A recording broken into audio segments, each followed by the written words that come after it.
Mainline Mario game tier list. Let's go. Before we start, we're not going to be including New Super Mario Bros. 2, Bowser's Fury, or Super Mario Bros. Wonder.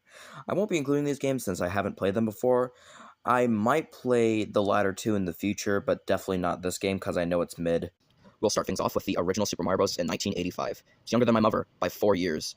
But this game has not aged well. It's C tier. Like, the music is good, do not get me wrong, and some of the gameplay is fine to mediocre, I guess, but this game hasn't aged well. It's still iconic, it's just not that good, considering it's that old. It's literally 40 fucking years old.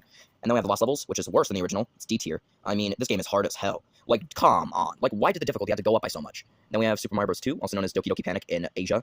Then we got C tier. It's pretty unique entry, and the music is good, but its uniqueness, that's kind of what I don't like about it. It's just a really odd game that I can't get behind. And then we have Super Mario Bros. 3, which is A tier.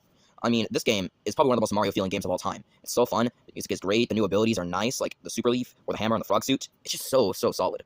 And then we have Super Mario Land, which is D tier. It's set back by the Game Boy's shitty limitations. Like, come on, it's just a 4-bit Mario on the go. And that's not good whatsoever. It's a good thing that the sequel is a massive improvement. And then we have Super Mario World, which is S tier. It's fucking Yoshi. Yoshi was added to this game. And it's Nintendo's true first foray into the 16-bit era. And it's a damn good one.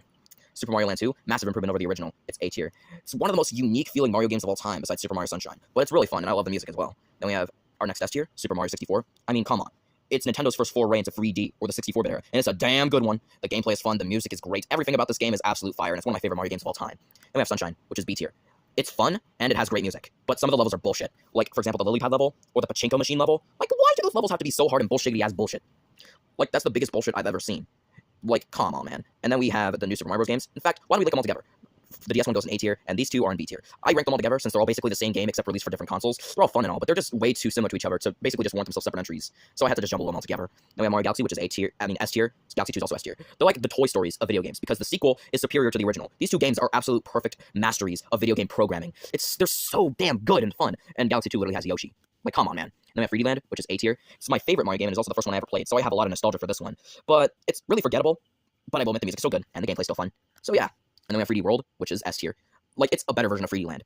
Again, the music is good and the gameplay's fine. And also we have multiplayer now, which is really cool. And also the cat suits are really nice. Trust me, I'm not a furry. I just think it's cool. And then we have Mario Odyssey, which is also S tier. I only played this game a few times on one of my cousins, on his Switch, or with a friend. But this game is fun. And the main mechanic is really cool, too. They just removed all, like, the superpowers and abilities, like the Fire Flower and stuff, in place of Mario just using his cap so that he can basically brainwash his enemies into thinking they're him. Ooh. Like, dude, this game is fun as hell. And that's the Mario tier list. Subscribe for more tier lists and more tier lists and more tier lists as well.